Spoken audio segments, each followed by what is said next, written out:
السلام على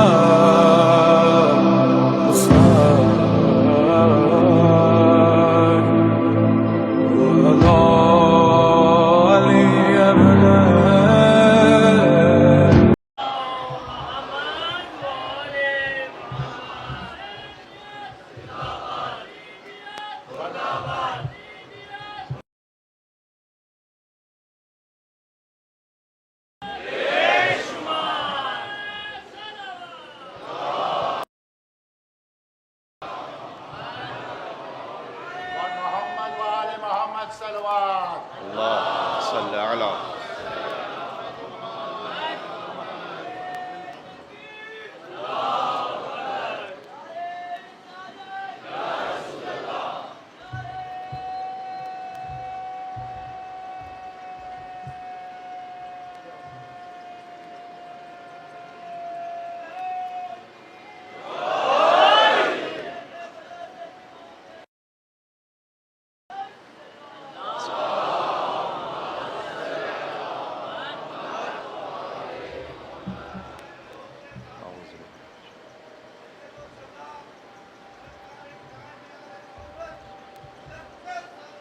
اللهم صل على محمد وعلى محمد. أعوذ بالله من الشيطان الرجيم. بسم الله الرحمن الرحيم. لا حول ولا قوة إلا بالله العلي العظيم. حسبنا الله ونعم الوكيل، نعم المولى ونعم النصير، وبه نستعين، وهو خير ناصر ومعين، والعاقبة للمتقين، والجنة للموحدين، والنار للعاصين. والصلاة والسلام على أشرف الأنبياء والمرسلين، حبيب إله العالمين، العبد المرتضى والنبي المجتبى والرسول المصطفى، سيدنا ونبينا وشفيع ذنوبنا وطبيب نفوسنا ومولانا بالقاسم محمد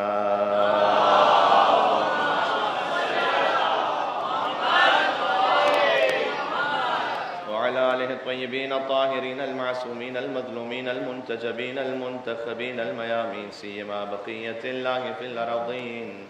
اللهم صل وسلم وزد وبارك على صاحب الدعوة النبوية والسولة الحيدرية والعصمة الفاطمية والحلم الحسنية والشجاعة الحسينية والعبادة السجادية والمآثر الباقرية والآثار الجعفرية والعلوم الكاظمية والجود الغيبة العسكرية والغيبة الإلهية.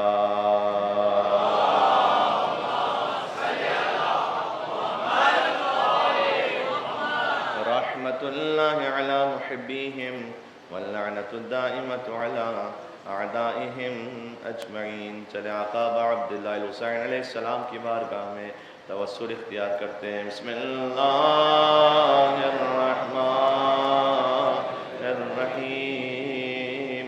یا ابا عبداللہ یا حسین ابن علی ایہا الشہید یا ابن رسول اللہ یا حجت اللہ علی خلق یا سیدنا و مولانا انا توجہنا واستشفعنا وتوسلنا بك إلى الله وقدمناك بين يدي حاجاتنا. نام امام حسین بریا وجیہا عند اللہ اشفعنا. سبحان اللہ، کیا ماحول ہے. سبحان یا وجیہا عند اللہ اشفع کربلا نیت میں رکھ کے آخری مرتبہ اور کہیے گا یا وجیہا عند اللہ اشفع لنا عند اللہ صلوات بر محمد وعلی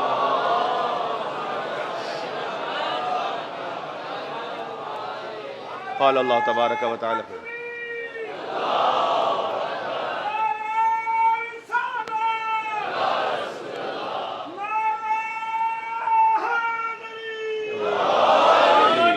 قال اللہ تبارک و تعالی فی القرآن الکریم بسم اللہ الرحمن الرحیم فی بیوت اذن اللہ ان ترفع ویذکر فیہا اسمہ یسبح له فیہا بالغدو والآصال نعرہ صلوات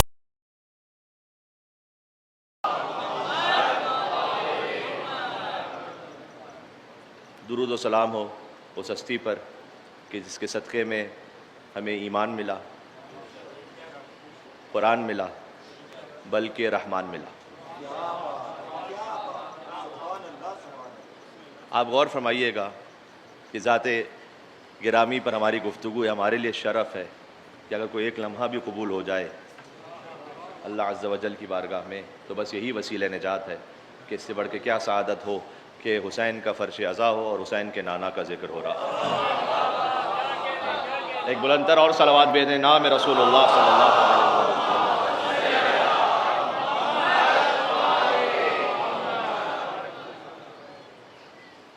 آپ غور فرمائیے گا کہ یہ جو میں نے جملہ عرض کیا کہ درود و سلام اس ہستی پر کہ جس کے صدقے میں ہمیں ایمان ملا، قرآن ملا، بلکہ رحمان ملا۔ سورہ اخلاص یہ خالص ترین سورہ ہے توحید کے بیان کے لیے، اسی لیے اس کا نام سورہ اخلاص ہے۔ ایک نام سورہ توحید ہے، ایک نام سورہ اخلاص ہے۔ خالص اور مکمل ترین توحید اللہ سبحانہ وتعالیٰ نے سورہ اخلاص میں بیان کی ہے، اور سب کو یاد ہے سورہ بسم اللہ الرحمن الرحیم قل هو اللہ احد اللہ الصمد لم یلد ولم یولد ولم یکن له کفوا احد۔ اصل بات جو میں نے کہنی ہے اس سے پہلے ایک بات یہ عرض کر دوں کہ کثیر تعداد میں مومنین جب سوال کرتے ہیں کہ مولانا صاحب حاجات کی برابری کے لیے کوئی وظیفہ بیان کیجئے، تو اس میں جو احادیث میں آیا ہے، دیکھیں ایک تو یہ ہوتا ہے کہ میسیجز میں بہت کچھ چل رہا ہوتا ہے کہ آپ یہ پڑھیے اور یہ اذکار کو انجام دیجیے، وہ آپ رجان اللہ کی خوشنودی کے لیے کوئی ذکر خدا ہے وہ آپ انجام دیں، اس میں کوئی حرج نہیں ہے۔ لیکن جو خود معصورہ ہیں، احادیث معصومین اسلام میں بیان کیا گیا ہے، اس میں ایک اہم ترین عمل یہ ہے کہ آپ ہر نماز کے بعد ایک مرتبہ، فقط ایک مرتبہ سورہ قل هو اللہ احد کو پڑھیں بسم اللہ الرحمن الرحیم کے ساتھ، کہ جس میں مولا کا یہ فرمان ہے کہ جو ہر نماز کے بعد سورہ قل هو اللہ احد کو ایک مرتبہ پڑھے تو اللہ دنیا اور آخرت کا خیر اسے عطا فرمائے گا، اور یہ مجرب ہے، یہ اس فقیر کا ذاتی تجربہ ہے۔ پھر آگے فرمایا مولا نے کہ اللہ اس کے والدین کے گناہوں کو معاف فرمائے گا، تو بہت سے وہ امور کے جو گناہوں کی وجہ سے رکے ہوئے ہوتے ہیں اس توبہ کی صورت میں وہ رکاوٹیں دور ہو جاتی ہیں اور اللہ سبحانہ وتعالیٰ کی جانب سے رحمتوں کی بارش نازل ہوتی ہے۔ اب جب یہ بیان کیا جاتا ہے تو اکثر ہمارا تجربہ یہ رہا ہے کہ مومنین سوال کرتے ہیں وہاں سے بس ایک مرتبہ، یعنی انہیں یقین نہیں آ رہا ہوتا کہ ایک مرتبہ سورہ قل هو اللہ احد کی کیا تاثیر ہے۔ ہم بھی ایسے وظیفوں کے عادی ہو گئے ہیں کہ اگر کوئی کہے نا مولانا کہ آپ نماز کے بعد مثلا سورہ قل هو اللہ احد کو پڑھیں تو آپ ایمان سے سن تو لیں گے لیکن اس یقین محکم پہ نہیں پہنچ پاتے۔ اگر کوئی آپ سے یہ کہے کوئی عامل وغیرہ کہ آپ کالی بلی کو لیجیے، اس کو وہاں پر ذبح کر کے اس کی کلیجی کو وہاں پر رکھ کے کچھ سے کام کیجیے، تو پھر لوگ دماغ میں جاتا ہے کہ پتہ نہیں کوئی بہت خاص الخاص عمل ہے کہ جو کسی پیر فقیر صاحب نے بیان کیا ہے۔ ان چکروں سے باہر نکلیں اور قرآنی اعمال کی طرف آئیں کہ وہ جو اہل بیت اطہار الاسلام نے بتلائے ہیں۔ تو عرض یہ میں نے سورہ قل هو اللہ احد کا ذکر اس لیے کیا اس وقت کہ مصطفیٰ صلی اللہ علیہ وسلم کے صدقے میں رحمان ملا، قرآن ملا، محمد وعلی محمد۔ آپ ملاحظہ فرمائیے گا کہ خدا کی خالص ترین توحید کا بیان بھی اللہ کے نام سے نہیں شروع ہوتا، قل سے شروع ہوتا ہے۔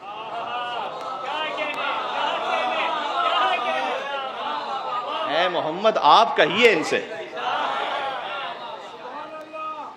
اللہ یہ تو تیری توحید کا بیان ہو رہا تھا، یہ حضور کا ذکر سب سے پہلے کہاں سے آ گیا؟ پتہ چلا اللہ کو وہ توحید چاہیے کہ جو اس کی حجت کے ذریعے سے اس تک پہنچے گا۔ اگر اس کی حجت کے بغیر کوئی پہنچنا چاہے تو شیطان بھی یہی کام کر رہا تھا۔ یہ جو ہمارا بڑا اصرار ہوتا ہے کہ آپ محمد کو حجت تمام ہونے کے باوجود بھی نہ مانے تو اللہ سبحانہ وتعالیٰ اس کے اعمال کو اس کے منہ پہ مار دے گا، تو بعض لوگ اس پہ بڑے اوفینڈ ہو جاتے ہیں کہ صاحب یہ کیا مطلب ہے، اس نے نمازیں پڑھی، اس نے اتنے زیادہ اذکار کیے ہیں، اعمال کیے ہیں اور اللہ کسی کو بھی قبول نہیں کرے گا۔ تو اللہ نے شیطان کے ساتھ کیا کیا تھا پھر؟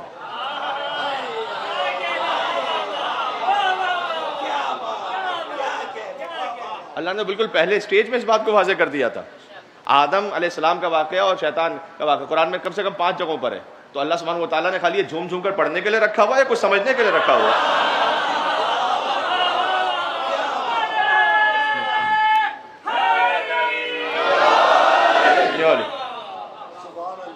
تو اللہ سبحانہ و تعالیٰ نے کیوں اس کو اسٹیبلش کیا ہے؟ فرام دا ویری بگننگ اللہ سبحانہ و تعالیٰ نے اس بات کو سمجھایا کہ دیکھو ہم 6000 سال کی عبادت بھی منہ پہ ماریں گے اگر تم ہمارے خلیفہ کی تعظیم نہیں کرو گے. تو یہ واقعہ زمین پہ نہیں پیش آیا تھا آدم علیہ السلام کا اور شیطان کا واقعہ, یہ آسمانوں پر ہے کہ جب اللہ سبحانہ و تعالیٰ نے آدم کو تراب سے خلق کیا. جو تراب کو نہ مانے اللہ اسے شیطان بنا دیتا ہے. جو ابو تراب کو نہ مانے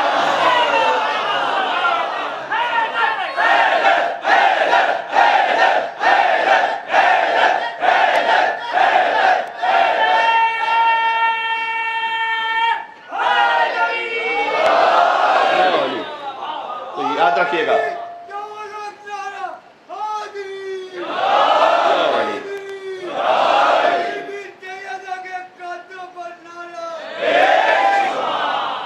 تو یاد رکھیے گا کہ خالص ترین توحید ہی یہ ہے. جو کہتے ہیں نا غیر اللہ کو نہ لے کر آؤ, نہ خالص توحید یہ ہے کہ اللہ کو مانو. پوری بات سن لیجئے گا.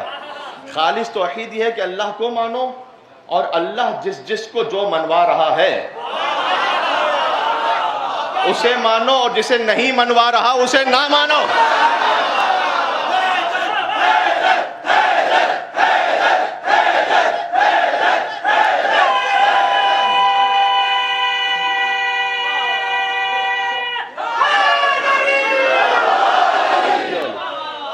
جو حضور مکرم کے بعد اس کی بھی یہی کیفیت ہے.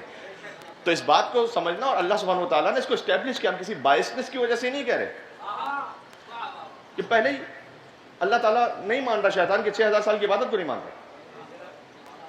دیکھیں اچھی طرح ایک لفظ کو چیک کریں آپ. لا الہ الا اللہ, اس میں کہیں ہم نے علی تو نہیں شامل کیا ہوا. اللہ کے کلمے میں کسی کا ذکر نہیں ہے. وحدہ لا شریک ہے, وہ اللہ کے کلمے میں کسی کا ذکر نہیں ہے. لیکن حضور مکرم کے کلمے میں محمد رسول, حضور کے کلمے میں اللہ کا ذکر ہے. علی کے کلمے میں اللہ کا ذکر بھی ہے, مصطفیٰ کا ذکر بھی ہے. علی ولی اللہ و وصی رسول.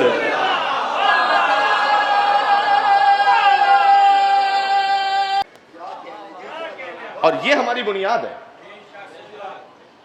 تو عرض خدمت یہ ہے کہ اب تک کی گفتگو کا خلاصہ یہ ہوا جس کو آج میں تھوڑا سا اور محمد صلی اللہ علیہ وسلم, علی علیہ السلام, امام حسن علیہ السلام, امام حسین علیہ السلام اور سیدہ سلام علیہ. ہم کسی اچانک سے ایک خاندان کا ذکر نہیں کر رہے جس کا کہیں پہ کوئی ذکر نہیں تھا اور اچانک نمودار ہو گیا ہو.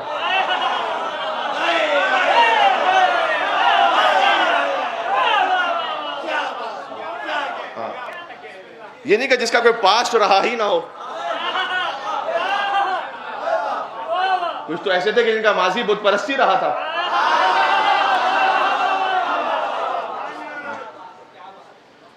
اسی لیے مولا علی کو کرم اللہ وجہہ کہا جاتا ہے. وہ چہرہ جسے اللہ نے کرامت عطا کی. کرم اللہ وجہہ شیعہ حضرات نہیں کہتے کرم اللہ وجہہ. ہمارے برادران سنت جو ہمارا نفس ہماری جان ہے وہ یہ فرماتے کرم اللہ وجہہ. اور اب علیہ السلام بھی کہتے ہیں بہت سارے ان میں سے. علیہ السلام کا مطلب ہے کہ ان پر درود و سلام ہو. اور کرم اللہ وجہہ کا مطلب یہ ہے کہ یہ چہرہ کبھی بتوں کے آگے نہیں جھکا.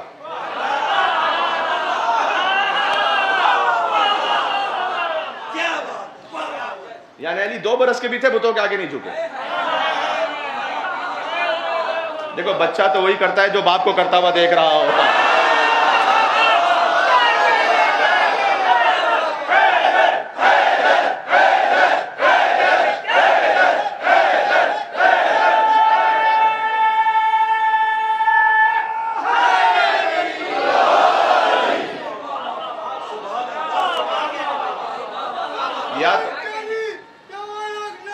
ایک نعرہ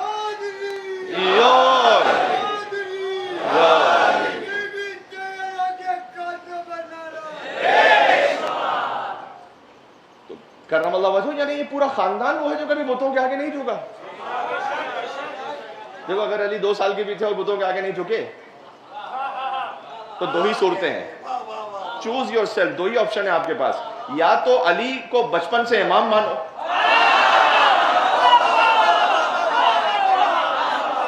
کہ علی بچپن سے جانتے تھے کہ بتوں کے آگے سجدہ کرنا حرام ہے، لہذا بچپن میں بھی تھے تو بتوں کے آگے نہیں جھکے. 2 ہی آپشن ہے آپ کے پاس. علی کو کرم اللہ وجہہ کہنے کے بعد 2 ہی آپشن ہے آپ کے پاس. یا تو علی کو امام مانو یا ابو طالب کو مومن مانو.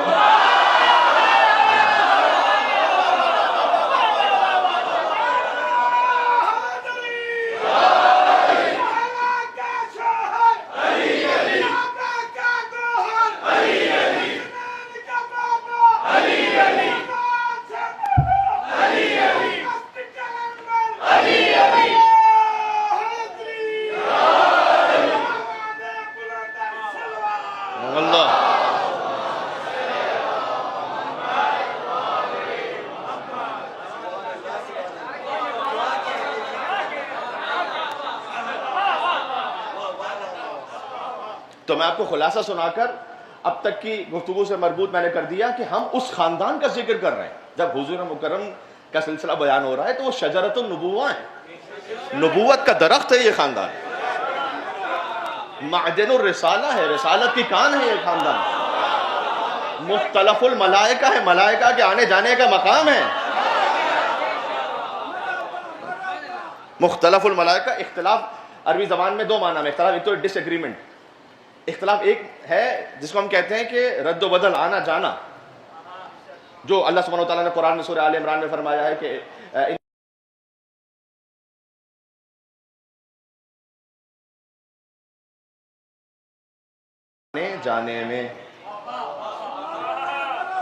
آنے جانے میں صاحبان عقل کے لیے نشانیاں موجود ہیں. تو وہاں سے مختلف الملائکہ، جیسے دن و رات آتے جاتے رہتے ہیں نا، ویسے ملائکہ بھی ان کے گھر پر آتے جاتے رہتے ہیں. ہم اس خاندان کی بات کر رہے ہیں. اور پھر آپ کو ایک منزل اور آگے ہم سب مل کے چلتے ہیں انشاءاللہ سے. دیکھیں یا علی مدد تو ہم اس لیے کہتے ہیں کہ حضور مکرم نے خود اپنے مشکل میں علی کو پکارا. لیکن میں آپ سے سوال کر رہا ہوں، کل میں اس پہ بات کر چکا ہوں کہ 30 سال کا فرق ہے. کل اور پرسوں اس پہ بات ہو چکی ہے. مولا علی میں اور رسول اللہ میں 30 سال کا فرق ہے. تو 30 سال بعد علی ابن ابی طالب آئے نا، پھر ظاہری اعتبار سے شیر خارگی سے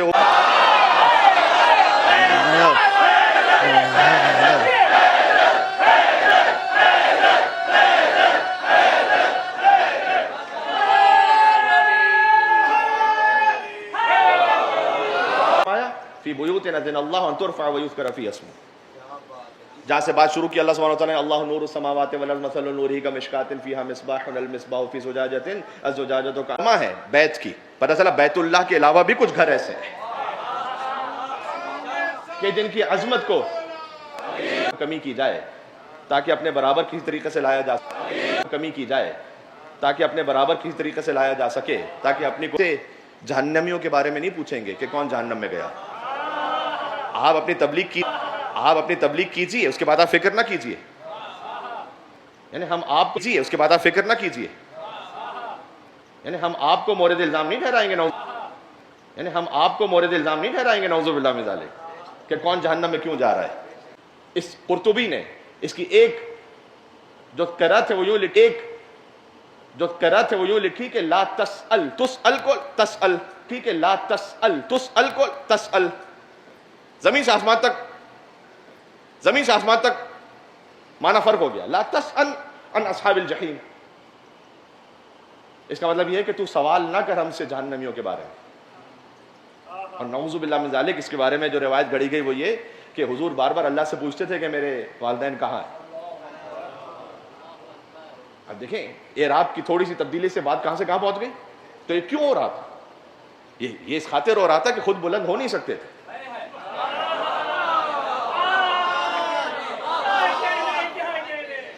تو اہل بیت کے خانوادے کو، جی حضور مکرم کے آبا و اجداد کو نعوذ باللہ من ذالک اس طرح سے نیچے نعوذ باللہ من ذالک لایا جائے کہ وہ برابر ہو جائے. کہ بھئی ہم جدی بشتی کافر تھے تو پھر ہم کیا کریں، نبی بھی ہوئی. تو اس لیے اس بات کو ہمارے بچوں کو سمجھنا اور جوانوں کو سمجھنا ضروری ہے کہ اب ہم جس خان وادے کی بات کر رہے ہیں اس کی شان یہ ہے. پھر اللہ نے ایک موقع آیا, میں تھوڑا سا بات کو اور مزید آگے بڑھا رہا ہوں, کہ پھر ایک موقع ایسا آیا کہ اعلان نبوت ہوا, اور کل ہم بات کو یہاں تک پہنچا سکے تھے کہ امیر المومنین اس وقت ساتھ میں تھے, وحی نازل ہوئی, ابتدائی 5 آیتیں نازل ہوئی, اس کے بعد مسلسل قرآن نازل ہوتا گیا, اور ایک منزل وہ آئی کہ پھر اللہ نے بلایا اپنے حبیب کو, ایک تحفہ دینے کے لیے بلایا. میرے ساتھ چلیے گا, ایک تحفہ دینے کے لیے خاص بلایا اللہ سبحانہ و تعالیٰ نے. لیکن جو معراج ہے نا وہ ایک نہیں ہے, مصطفیٰ کو 120 معراج ہے. یہ ساتھ قال محمد کا کلام ہے, اور یہ نبی الی السماء 120 مرہ, 120 مرتبہ اللہ سبحانہ و تعالیٰ نے بلایا. ان میں سے ایک مکہ میں ہے اور 119 مدینہ میں ہے. دیکھیں مدینہ میں حضور مکرم کی زندگی گزری ہے 10 سال, 10 سال حضور نے مدینہ میں گزارے ہیں ہجرت کے بعد. تو 10 سال جو گزارے ہیں, 10 سال میں کتنے مہینے ہو گئے؟ 120. سال میں 12 مہینے, 120 مہینے. 120 مہینوں میں 119 معراجیں ہیں, یعنی منتھلی ایوریج ہر مہینے ایک معراج ہے. ان کی ساری زندگی معراج ہی معراج ہے.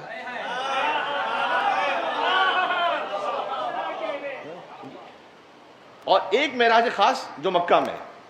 تو جو معراج کے جو واقعات ہیں ان میں الگ الگ معراج کے واقعات ہیں, لیکن جو سب سے پہلی معراج ہے اس کی خاص ایک وجہ ہے کہ وہ ایک خاص وجہ سے بلایا. کیا شان ہوگی. آپ جب حضور کا ذکر سنتے ہیں اور ان کی آل کا ذکر سنتے ہیں تو آپ بے اختیار وجد میں آ کے کہتے ہیں سبحان اللہ سبحان اللہ سبحان اللہ. وہ کیا منزل ہوگی کہ اللہ خود کہے سبحان اللہ.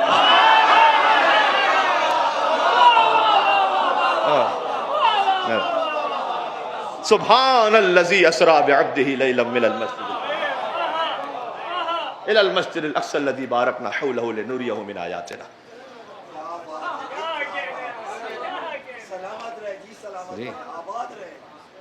وہ کیا منزل ہوگی کہ اللہ خود کہے سبحان ہے وہ پروردگار, ہر عیب سے پاک اور منزہ ہے وہ پروردگار جو لے گیا اپنے عبد کو. جی, اپنے رسول کو نہیں, اپنے نبی کو نہیں, مزمل کو نہیں کہا, مدثر نہیں کہا, عبد کو لے گئے. عبد خالص پروردگار. دیکھو اس سے میں اپنے آپ کے لیے درس پڑھ رہا ہوں جہاں تک بات پہنچ سکے. خالی عابد نہ بنو, عبد بنو.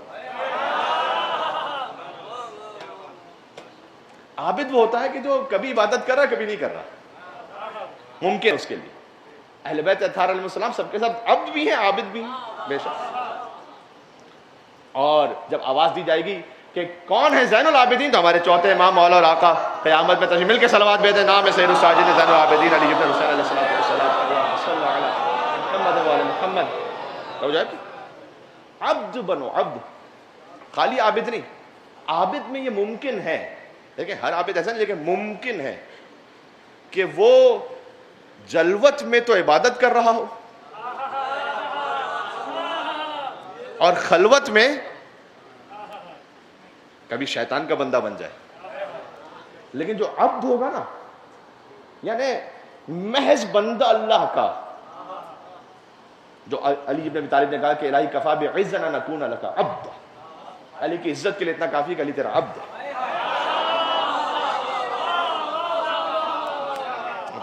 یعنی عبد وہ ہوتا ہے کہ جس کی زندگی میں بندگی کے سوا کچھ ہو ہی نہ. وہ اٹھ رہا ہو تو بندہ ہو, بیٹھ رہا ہو تو بندہ ہو, کھا رہا ہو تو بندہ ہو. توجہ چاہتا ہوں, یہ ہے کہ سو رہا ہو تب بھی اللہ کا بندہ ہو. جی, یہ علی نے بستر رسالت پر سو کر بتلایا.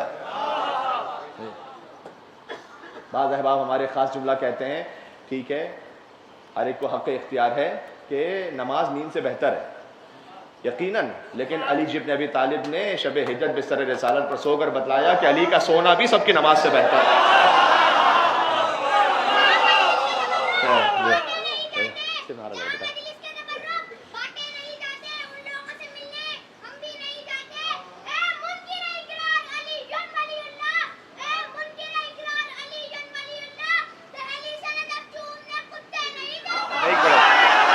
نہیں پڑھا ایسا,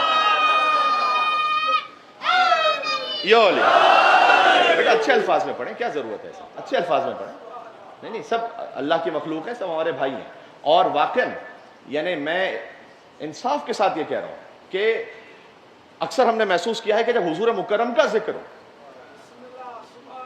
تو جو ہمارے اور دیگر مسلمان بھائی ہیں وہ اسے جس ذوق و شوق سے سنتے ہیں, اس تصور کے ساتھ کہ اچھا بہت کچھ وہ معرفت کے دریچے کہ جو شاید ویسے نہ کھل پاتے ہیں وہ ممبر امام حسین کے صدقے میں کھل گئے. تو مومن کی شان نہیں ہے کہ ادب و احترام کے خلاف کوئی بات کہہ دے. آپ اپنا عقیدہ بیان کریں گے, آپ اپنا نظریہ بیان کریں گے, لیکن آپ ادب کو نہیں چھوڑیں گے. یہ ہمیں طریقہ اور سنت بتلائی ہے اہل بیت اطہار علیہ السلام نے. تو ماشاءاللہ سلامت رہو, میرے ساتھ چلے کہ عبد بنے. عبد کا مطلب کیا ہے؟ تنہائی میں, میں قرآن سے اس کو جوڑ کے ایک بات کہہ رہا ہوں, تنہائی میں ہر انسان اور بالخصوص ہر جوان اس کا موبائل جو ہے نا وہ اس زلیخا کی طرح ہے جو یوسف سے یہ کہہ رہی ہے کہ ہے طلق.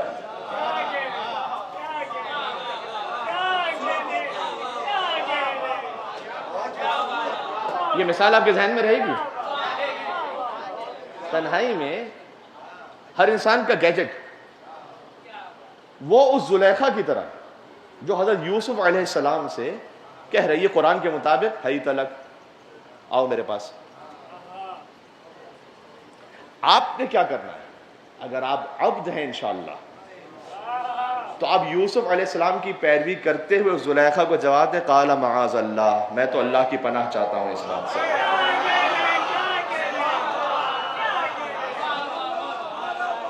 میں تو اللہ کی پناہ چاہتا ہوں.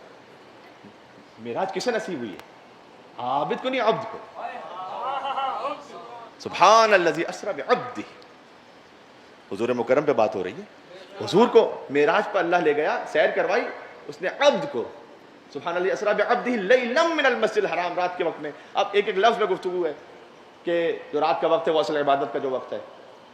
جیسے اللہ سبحانہ وتعالیٰ نے وَوَعَدْنَا مُوسَىٰ 40 لَيْلَةً, ہم نے موسیٰ سے 40 راتوں کا وعدہ کیا کہ وہ آئیں گے. حالانکہ دن بھی وہیں پر تھے حضرت موسیٰ, لیکن اللہ نے ذکر کیا رات کا, ایسے کہ جو رات کی عبادت ہے. تو رات کی عبادت میں سب سے اہم تو خود فجر کی عبادت ہے, تو اسے تو انجام دینا واجب اور فرض ہے. جو اسے انجام نہ دے تو وہ گناہ کر رہا ہے. لیکن پھر بھی ویسے بھی اپنی زندگی میں فجر کے علاوہ بھی چاہے چند دقیقے نکالیں, آپ 3 رکعت پڑھنے کے لیے نکالیں, 1 رکعت پڑھنے کے لیے نکالیں, 1 صلوات کی تسبیح پڑھنے کے لیے نکالیں. جو رات کی عبادت ہے اس کا مقابلہ دن کی عبادت سے نہیں ہو سکتا.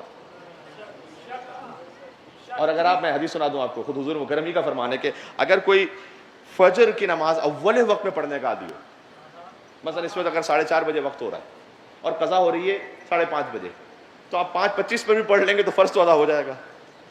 لیکن اگر آپ بالکل اول وقت میں پڑھتے ہیں جب اس کا وقت ہے, تو اب چونکہ رات ختم ہو رہی ہوتی ہے اور دن شروع ہو رہا ہوتا ہے, مولا نے فرمایا کہ یہ فجر اس بندے مومن کی 2 مرتبہ لکھی جاتی ہے, اس لیے کہ رات کے فرشتے جا رہے ہوتے ہیں وہ بھی لکھتے ہوئے جاتے ہیں, دن کے فرشتے آ رہے ہوتے ہیں وہ بھی لکھتے ہوئے آتے ہیں.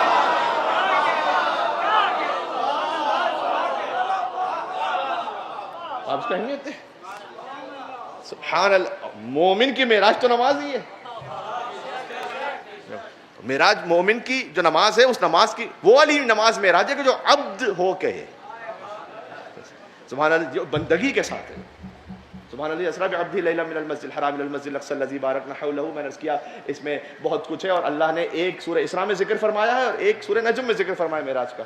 والنجم اذا هوى ما ضل صاحبكم وما غوى وما ينطق عن الهوى ان هو الا وحي يوحى علمه شديد القوى ذو مرة فاستوى وهو بالافق الاعلى ثم دنا فتدلى فكان قاب قوسين او ادنى فاوحى الى عبده ما اوحى.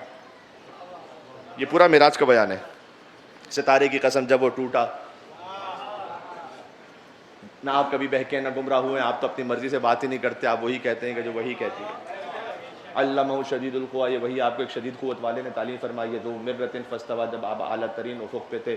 ثم دنا فتدلی, آپ قریب ہوئے اور جھکے. فکان قاب قوسین او ادنیٰ, 2 کمان اور اس سے کم کا فاصلہ رہ گیا. فاوحیٰ الی عبدہ ما اوحیٰ, پر اس نے اپنے ایک بندے پر وحی کی, بس جو بھی وحی کی. یہاں انسانیت کو اس قابل نہیں سمجھا کہ ڈسکلوز کیا جائے کہ کیا وحی کیا. قرآن کی ایک ماں کو دوسرے ماں سے جوڑ لیجیے گا. فَأَوْحَىٰ إِلَىٰ عَبْدِهِ مَا أَوْحَىٰ يَا أَيُّهَا الرَّسُولُ بَلِّغْ مَا أُنزِلَ إِلَيْكَ مِنْ رَبِّكَ. غدیر کے میدان میں کہا تھا نا وہ پہنچا دیجیے کہ جو آپ کے رب کی جانب سے نازل کیا جا چکا تھا. تو یہ جو معراج تھی اس میں دو تحفے عطا کیے. ایک مولا علی کی ولایت عطا کی جو خاص پہلی معراج ہے, وہ جبریل کے ذریعے بعد میں پہنچائی, پہلے اللہ نے بلا فصل عطا کی. جی خلیفہ بلا فضل تھا تو پھر عطا بھی بلا فضل ہی ہونی تھی. اور دوسرا جو تحفہ عطا کیا وہ حضرت سیدہ کونین کا نور عطا کیا. ایک حق یہ بنتا ہے, حضور نے فرمایا ہے کہ دیکھیں صلوات تو ہم بیچتے لیکن اب آپ اس حدیث کو سن کے صلوات بھیجیے گا تو ایک کیفیت اور ہوگی. حضور نے فرمایا کہ من صلی علیہ اے سیدہ, جو آپ پر صلوات بھیجے وہ فقط جنت میں نہیں ہوگا, وہ فی الجنت معی, وہ جنت میں محمد کے ساتھ ہوگا. بلندتر صلوات بھیجے نام فاطمہ الزہرا سلام اللہ.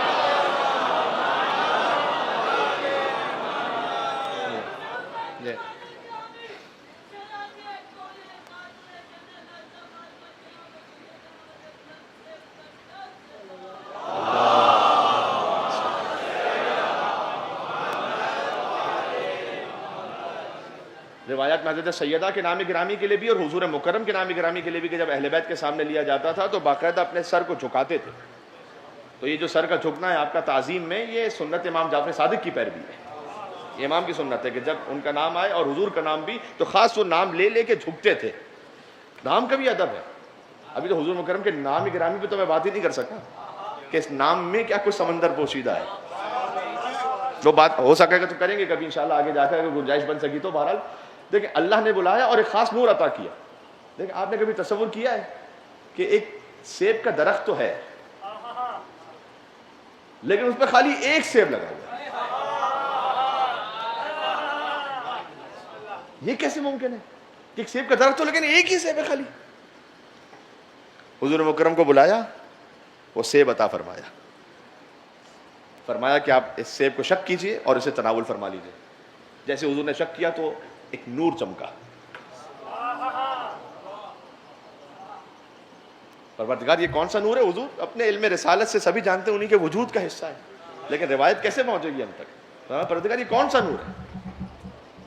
عجب جواب دیا. ابھی بیوی کا نام نہیں لیا اللہ نے لیکن ایک جواب دیا کہ ھذا نور من نوری.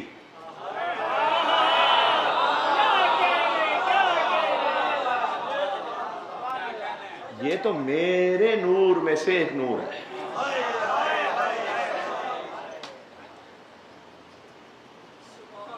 میری زبان کانپ رہی ہے یہاں پر.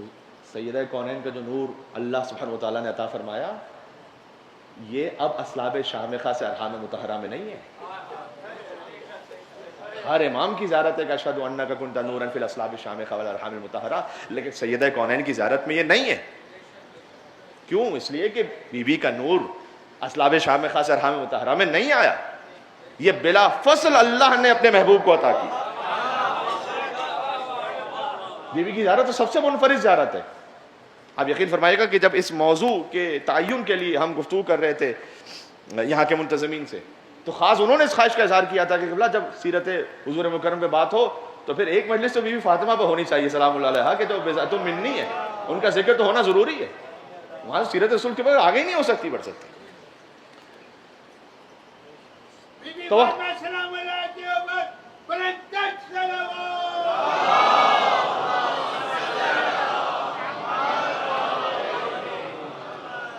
اپنے محبوب کو خود سیب کھلایا ہوگا, خود سیب کھلایا, نور کو نور محمد سے ملایا ہوگا.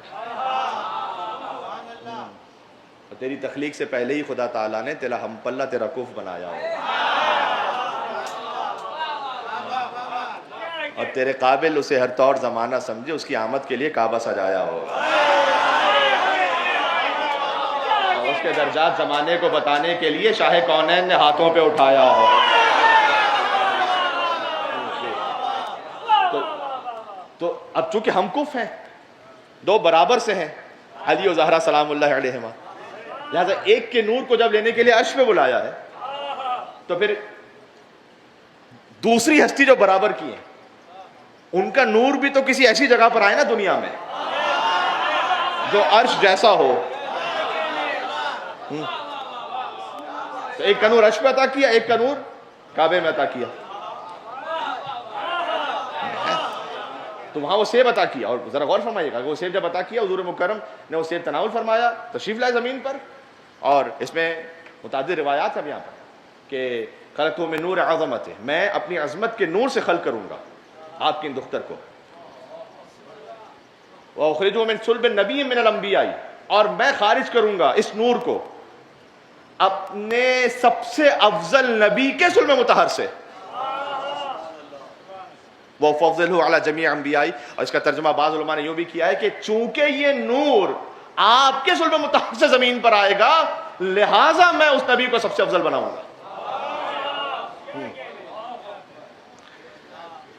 اور پھر حضور مکرم زمین پہ تشریف لائے، اور پھر اللہ نے پھر بھی حکم دیا کہ آپ 40 دن تک عبادت میں مصروف رہیں. ایک اتنا عظیم شان تحفہ عطا ہونے والا ہے، یعنی وہ رسول جو ہر وقت ہر لمحے عبادت میں فرمائے، لیکن آپ اپنے گھر سے بھی دوری اختیار کیجیے، دن میں روزہ رکھیں، راتوں میں عبادت کریں.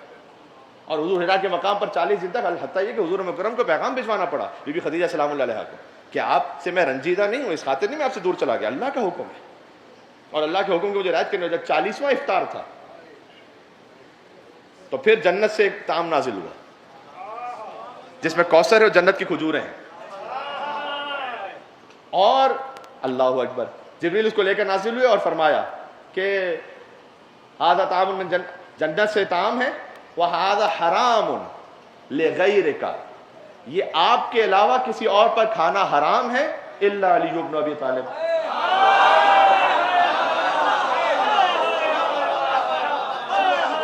یا آپ کھا سکتے ہیں یا علی کھا سکتے ہیں، بس یہ کھانا.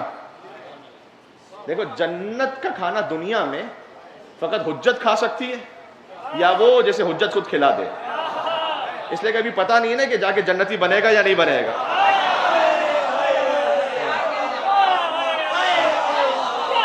مل کے صلوات بھیجو، نام فاطمہ الزہرا علی مرتضی علیہ السلام.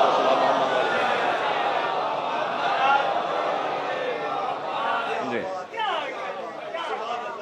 اس وقت حضور مکرم نے فرمایا مولا علی کی گواہی ہے.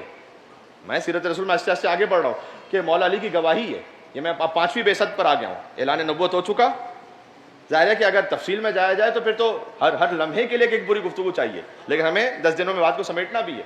تو جب اعلان نبوت ہے 40 برس کے سن میں حضور مکرم کا، اور 5ویں بعثت ہے، یعنی اب اعلان کو 5 برس ہو چکے ہیں، اور حضور کو ابتر کا تانا دیا جا رہا ہے، نعوذ باللہ من ذالک. اس لیے کہ حضور کو کچھ بیٹے اللہ نے عطا فرمائے ہیں لیکن ان کی وفات ہو گئی ہے، اور پھر اللہ سبحانہ و تعالیٰ نے خاص نور کا اہتمام کیا. تو آپ اس ترتیب کو، سیکوینس کو ذہن میں رکھیے گا، ہم کہاں سے آ رہے ہیں. خاندان نبوت سے ہم پہنچے ہیں اس ہستی تک کہ جو اس مرکز ہے خاندان نبوت ہے. ہم فاطمہ و ابوہا و بالہا. جی مرکز تو یہ ہے نا کہ یہ فاطمہ ہے اور یہ فاطمہ کے بابا ہیں اور یہ فاطمہ کے شوہر ہیں اور یہ فاطمہ کے بچے ہیں. مرکز تو یہ ہے.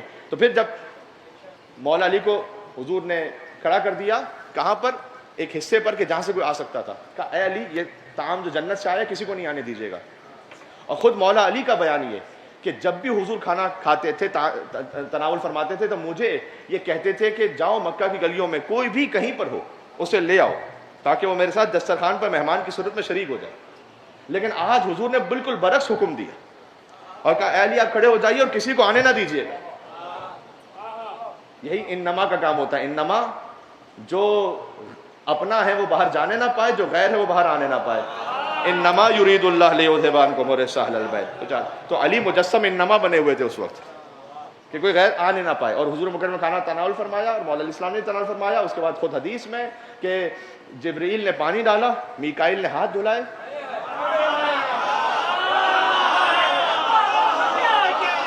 یار فضائل مصطفیٰ سننے تو یہاں سے سنو اس طرح سے اس کیفیت میں. جی اور اسرافیل نے ہاتھ پہنچے. یہ میں روایت پڑھ رہا ہوں آپ کے سامنے. اور حضور مکرم کو پھر حکم ہوا کہ اس وقت اب آپ نماز بھی نہ پڑھیے اور پہلے جائیے اور بیت خدیجہ تشریف لے جائیے. سبحان اللہ، کیا تحفہ ہے اللہ کی جانب سے، کیا تحفہ ہے.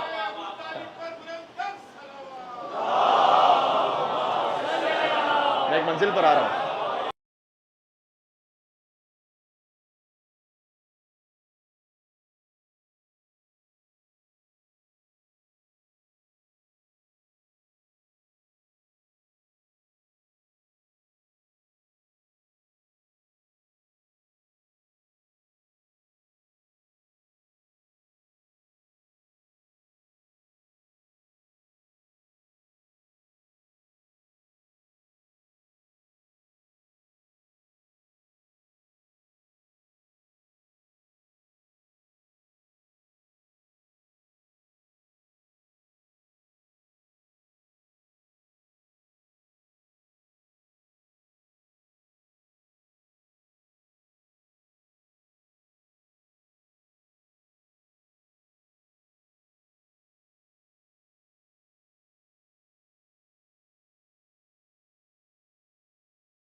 اللہ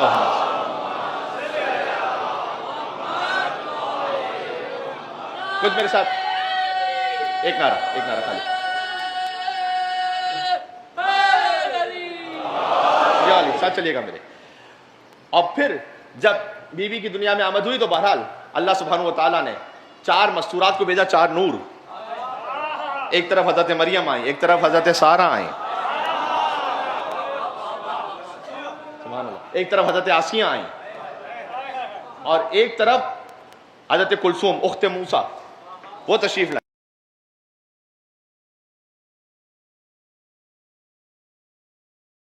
کہ بیت خدیجہ کے حضرت سیدہ کی آمد ہوئی, اور توجہ فرمائیے گا, جیسے ہی یہ بی بی کا نور زمین پر آیا تو پہلا فقرہ کیا کہا, اشہد ان لا الہ الا اللہ. اور یقین فرمائیے گا, میں وجد میں خود اپنے آپ کو محسوس کر رہا ہوں کہ اب سیدہ نے وہ کلمہ پڑھا کہ جو فاطمہ سلام اللہ علیہ کے علاوہ کوئی پڑھ نہیں سکتا تھا. ہم سب کہتے ہیں لا الہ الا اللہ محمد رسول اللہ, ہم کہتے ہیں اللہ کے علاوہ کوئی معبود نہیں, ہم میں سے کوئی یہ نہیں کہہ سکتا, ہم کہتے ہیں اللہ کے علاوہ کوئی معبود نہیں, محمد اللہ کے رسول ہیں, ہم میں سے کوئی یہ نہیں کہہ سکتا کہ اللہ کے علاوہ کوئی معبود نہیں اور میرا باپ اللہ کا رسول ہے.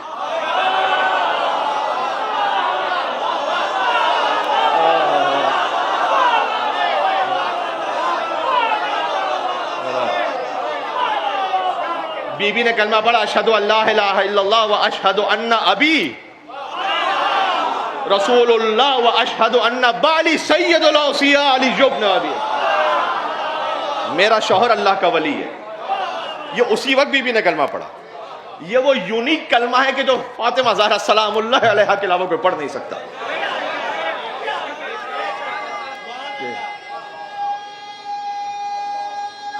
کیا کہنے, کیا کہنے.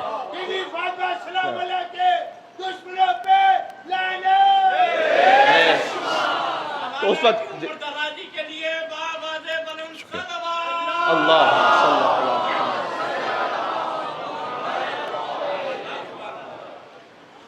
اور پھر بی بی ایسے رسالت کی مددگار رہی.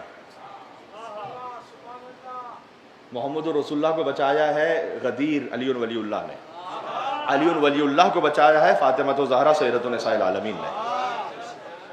تو ہدایت کا وہ مرکز بنی کہ اب بضعۃ الرسول ہیں, رسالت کے ہر کام میں شریک ہے. کہ حضور مکرم کا خود بیان ہے کہ جب میں مکہ میں سختیوں کے بعد واپس آتا گھر پر, لیکن حضور کی راہ میں کانٹے بچھائے جاتے تھے, پتھر مارے جاتے, امیر المومنین حفاظت فرماتے تھے, لیکن پھر بھی کئی مرتبہ کیا کچھ واقعات نہ پیش آئے. کہ جب میں گھر واپس آتا تھا اور میں اپنی اس دختر کو دیکھتا تھا خالی, تو میں وہ سکون محسوس کرتا تھا. دیکھیں یہ ممکن ہے کبھی آپ کے ساتھ بھی تجربہ ہوا ہو کہ آپ بہت خستہ حالت میں واپس آئے ہوں اپنے کام سے, اور آپ نے اپنے کسی بچے کو دیکھا, آپ کی تھکن دور ہو گئی, یہ ہوتا ہے. لیکن حضور مکرم نے ایک اور بات ارشاد فرمائی کہ میری خستگی تو دور ہوتی تھی اور اس کے بعد میں دوبارہ تبلیغ کے لیے آمادہ ہو جاتا تھا. ایسا نہیں ہو سکتا کہ آپ اپنے آفس سے تھکے ہارے ہوئے آئے اور آپ نے اپنے بچے کو دیکھا اور آپ کی تھکن دور ہو گئی اور آپ کا پھر آفس جانے کا دل کرے. لیکن یہاں سیدہ کونین سلام اللہ علیہ کی منزل یہ ہے کہ حضور مکرم جب دیکھتے تھے تو پھر لا الہ الا اللہ محمد رسول اللہ کی تبلیغ کے لیے بی بی کے وجود اثر کی وجہ سے پھر تشریف لے جاتے تھے. بس میں بات کو اب ایک منزل تک پہنچا رہا ہوں, وقت بالکل میرے ہاتھ سے نکلا جا رہا ہے. اور 5 تو خاص تحفے ہیں جو رسالت کے ذریعے سے بی بی فاطمہ کے صدقے میں ہمیں عطا ہوئے ہیں. 5 تحفے. ویسے تو تعداد بہت ہے, میں نے اس کو پنجتن پاک کے عدد کی نسبت سے 5 کیا فی الحال. بی بی کے نام سے خاندان. دیکھو میں ایک جملہ ایسا کہہ رہا ہوں, حشر تلک جب بھی سوچو گے نا جھاڑے مار مار کے رو گے. 3 بیٹیاں بڑی مظلوم ہے تاریخ میں. ایک محمد کی بیٹی ہے جیسے دربار میں بلایا گیا, ایک علی کی بیٹی ہے جسے بازاروں میں پھرایا گیا, اور ایک حسین کی بیٹی ہے جسے زندان میں مار دیا گیا.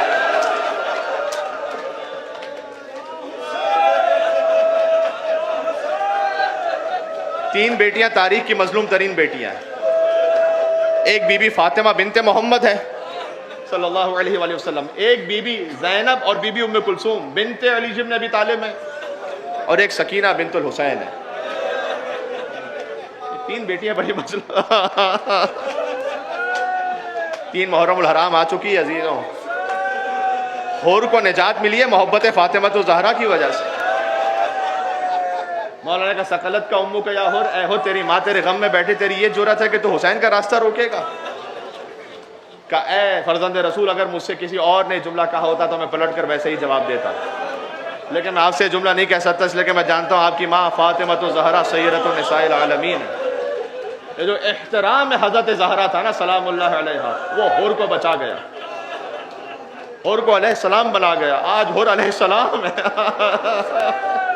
آج بے ابھی انتم و امی، امام صادق فرمائے شہیدان کربلا میرے ماں باپ آپ پر قربان ہو جائیں، اس میں حور شامل ہے جی.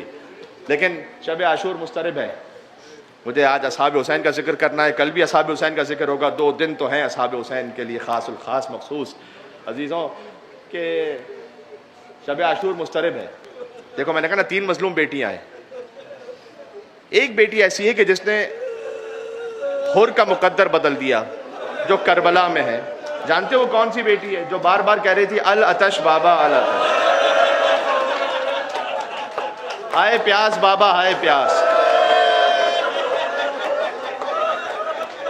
اور مسترب ہو گیا. کسی نے کہا کہ اضطراب کیوں ہے، کل جنگ ہے اس لیے؟ کہا نہیں، آپ من الانصاف کے یہی انصاف ہے کہ ہمارے تو گھوڑے بھی پانی پیے اور حسین کے بچے 3 دن کے بھوکے پیاسے رہے. اگلے دن عاشور کا دن آیا، اور چلا. دیکھو مصائب نہیں بدل سکتا، بس یہی حسین کے مصائب کا معجزہ ہے کہ آپ بار بار سنتے ہیں اور اسی طرح کیفیت میں گریا کرتے ہیں. آنکھوں میں پٹی تھی، بیٹا ساتھ میں تھا. ایک مرتبہ بیٹے نے کہا اللہ اکبر. کہا بیٹا تکبیر کیوں کہی؟ کہا بابا وہ شبیہ رسول علی اکبر استقبال کے لیے آ رہے ہیں. پھر بیٹے نے کہا اللہ اکبر. کہا پھر تکبیر کیوں کہی؟ کہا بابا وہ علمدار کربلا ابوالفضل عباس آ رہے ہیں. بیٹے نے کہا اللہ اکبر اللہ اکبر اللہ اکبر. کہا بیٹا 3 دفعہ تکبیر کیوں کہی؟ کہا بابا اب تو خود فاطمہ کا لال حسین ابن علی خود تشریف لا رہے ہیں. حور علیہ السلام، ہائے ہائے ہائے، حسین نے حور کو علیہ السلام بلایا ہے. حور پہنچے، قدموں میں رکھا سر، حل لی من توبتن، کیا مولا میرے لیے بھی توبہ کی کوئی گنجائش بچی ہے؟ فرما انت حر فی الدنیا والآخرہ، تو دنیا میں بھی حر ہے آخرت میں بھی حر ہے. ایک لمحے میں حسین نے معاف کیا. یقین جانو اگر حور جیسا معافی مانگنے والا کوئی نہیں تو حسین جیسا معاف کرنے والا بھی کوئی نہیں. حسین نے کہا اے حور شرمندہ ہوں اس لیے کہ کل دشمن بن کر آیا تھا تو تیرے گھوڑوں کو بھی پانی پلایا تھا، آج دوست بن کر آیا ہے، حسین کے پاس کوئی ایک قطرہ آب نہیں ہے. کہا مولا نہیں، میں تو اپنے گناہوں کا کفارہ چاہتا ہوں، میرے بیٹے کو مرنے کی اجازت دیں یا حسین کہنا. اور کا بیٹا اس کا نام علی ہے، چلا بے پناہ جنگ کی. جب گرا اس نے کہا یا ابت ادرکنی، بابا میری مدد کو آئیے گا. اور کہتا ہے میں نے جتنا جلد ہو سکا اپنے سواری کو سنبھالا اور اپنے بیٹے کے پاس پہنچا. دیکھو جو مجلس میں آئے اسی خاطر آئے ہو، جو فضائل میں نہ بول سکے اسے مصائب میں ضرور چیخ مار کر رونا چاہیے. اور کہتا ہے میں نے دیکھا مجھ سے پہلے فاطمہ کا لال حسین ابن علی میرے بیٹے کے لاشے کے پاس تھے. میں نے کہا مولا مجھ سے آتے میں دیر ہو گئی. کہا اور کبھی دیکھا ہے کوئی بوڑھا ماں کسی جوان کے لاشے کو اٹھائے؟ میں اٹھاؤں گا تیرے جوان کے لاشے کو. اے مولا جب علی اکبر نے صدا دی، حسین کبھی دائیں گرے کبھی بائیں جھکے، کہتے تھے ادھونی یا بنیا، اے میرے لال مجھے آواز دے، تیرے باپ کو کچھ نظر نہیں آ رہا.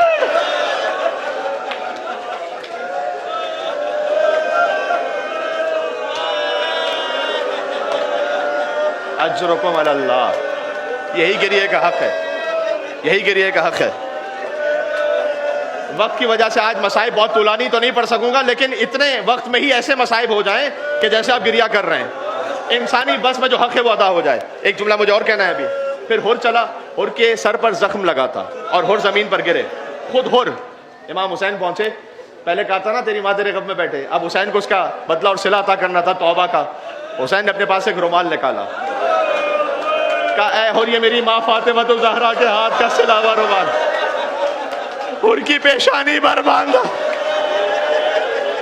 کائنات کا بہترین تحفہ حر کو عطا فرمایا. میں کہوں گا مولا کچھ دیر کے لیے رومال رکھ لیجئے گا، اس لیے کہ جب علی اصغر کو تیر لگے گا خون کا فوارہ بلند ہوگا، حسین 7 مرتبہ آگے بڑھیں گے.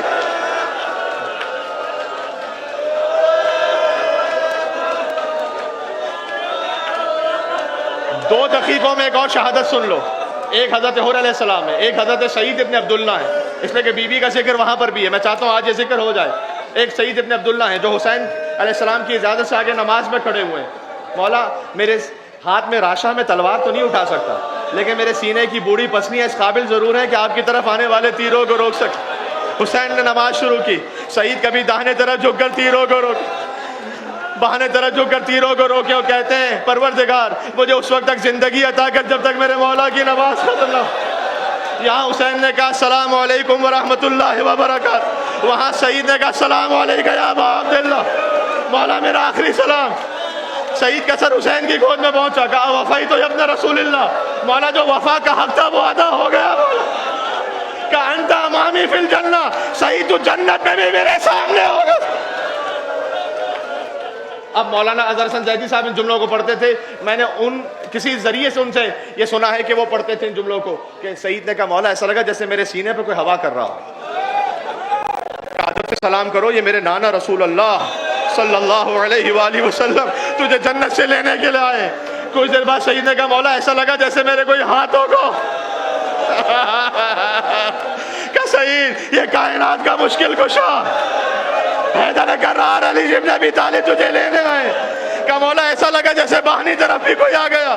کہ سعید یہ میرے بھیا جنت کے جوانوں کے سردار حسن ابن علی تجھے لینے آئے. آخری جملہ یا حسین, آخری جملہ کہ مولا ایسا لگ رہا ہے جیسے کوئی قدموں کی طرح بڑھ رہا ہو. حسین سے برداشت نہ ہوا, سعید کو زمین پر رکھا. کہ سعید ادب سے پیروں کو سمیٹ لے, یہ میری ماں فاطمہ الزہرا اپنے حسین کے ناصر کو لینے کے لیے جنت سے فاطمہ یا حسین یا